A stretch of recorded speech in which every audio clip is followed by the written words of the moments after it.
भाजपा ने नीतीश कुमार के साथ खेला नहीं किया। भाजपा ने बिहार की जनता के साथ खिलवाड़ किया है। नीतीश कुमार जी कुछ करने के लायक होंगे तब तो कुछ करना चाहिए। नहीं, भाजपा ने नीतीश कुमार के साथ खेला नहीं किया।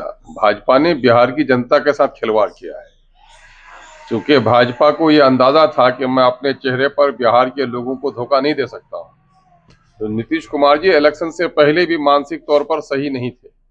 एक मखौटा बनाकर रखा और नीतीश कुमार जी का जो पुराना एक विश्वास था, उस विश्वास को इन लोगों ने भजाया। उसके नाम पर इन लोगों ने वोट लिया और धोखा दिया बिहार की जनता को इन लोगों ने कि वोट लिया नीतीश कुमार जी के नाम से और सत्ता को संभालने का प्रयास अभी भारतीय जनता पार्टी कर रही है। ये कहीं ना कहीं तो खेला बिहार की जनता के साथ हुआ है। क्या आपका क्या राय है नीतीश कुमार जी को अब तक क्या क्या करना चाहिए उनको? अब सवाल ये पैदा होता है नीतीश कुमार जी को क्या करना चाहिए। पहले तो ये है कि नीतीश कुमार जी कुछ करने के लायक होंगे तब तो कुछ करना चाहिए। मैंने कुछ दिन पहले ही कहा था कि हम लोग एक हमारे महान कवि रहे हैं मीर साहब, तो उन्होंने कहा होशो हवास अक्लो खिरत सब जा चुके मीर, एक हम ही रह गए हैं सामान जा चुके हैं। सोचने समझने की जो शक्ति थी नीतीश कुमार जी की वो तो कभी की चली गई है।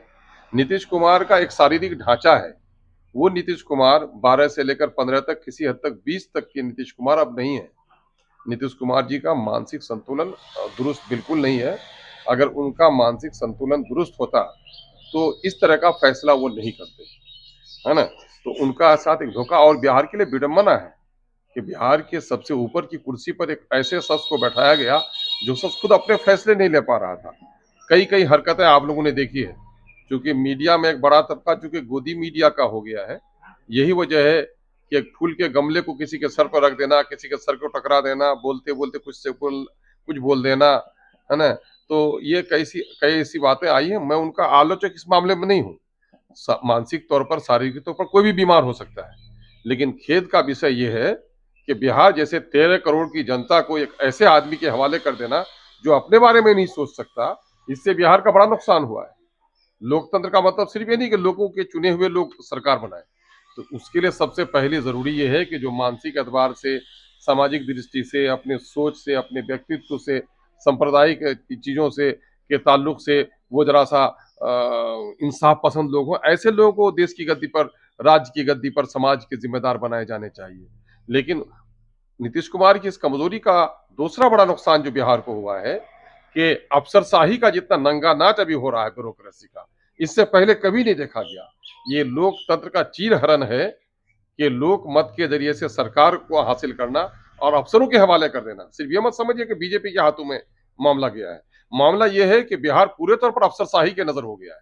आप देख रहे हैं हर दिन अफसर पकड़े जा रहे हैं और छूट भी जा रहे हैं। जिन लोगों को एक मतलब पकड़ा गया फिर दूसरा बार कुर्सी पर कैसे बैठा, इसके माने अफसर लोग अपनी गलती को पकड़ते हैं और अपनी गलतियों को छुपाते भी हैं। एक सिविलियन से उस तरह की गलती हो तो बरसों जेल में रहता है। लेकिन आखिर कौन सा कानून है कि करोड़ों की लोग पुल का वो पकड़ा जाता है, रोड का पकड़ा जाता है, उससे आम जनजीवन को कितनी क्षति पहुंची है, कितने पुल टूटे हैं, कितनी सड़कें टूटी हैं, उस सड़क के टूटने की वजह से कितने हादसा हुए हैं, कितने लोगों की मौत हो गई है, स्कूल की बिल्डिंग गिरने से कितने लोगों की मौत हो गई है।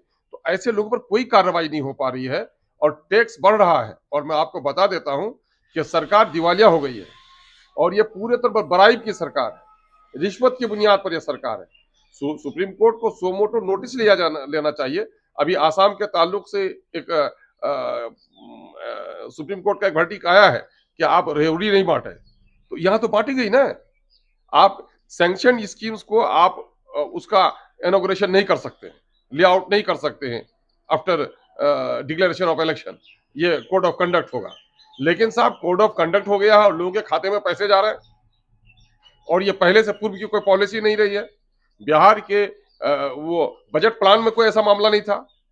आपने बजट प्लान से अलग हट करके, बल्कि जितने भी सप्लीमेंट्री बजट होता है, आप देखेंगे कि आजादी से लेकर अब तक का 3,17,000 करोड़ का बजट था लास्ट ईयर का, और उसमें लगभग 1,60,000 करोड़ का इन लोग का सप्लीमेंट्री बजट हो गया। तो ऐसा 50% नहीं होता है। कैसा था बजट आकलन आपका?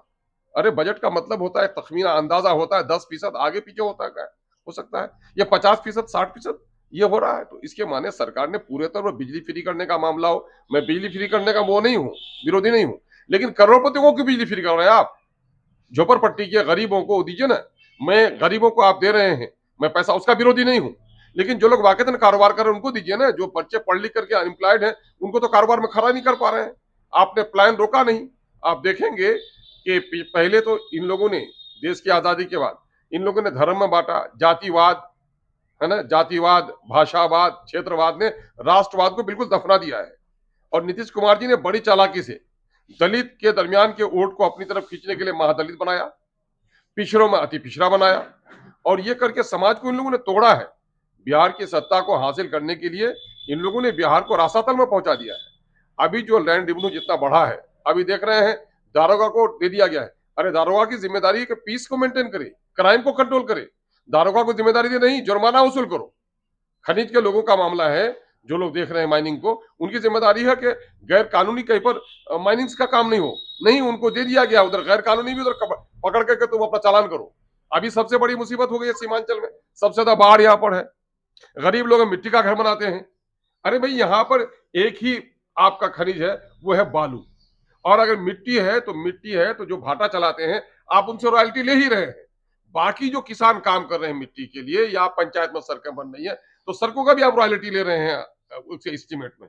तो बाकी लोगों की मिट्टी में कहां से लोग हो जाता है? देख रहे हैं उसमें भूखे कुत्ते की तरह इनके ऑफिसर दौड़ रहे हैं, और बेचारे गरीबों को लाख लाख रुपए, 1.5 लाख रुपए जुर्माना कर रहे हैं। तो ये तो कहीं ना कहीं से ये सरकार कहीं से भी जनहित की सरकार है ही नहीं।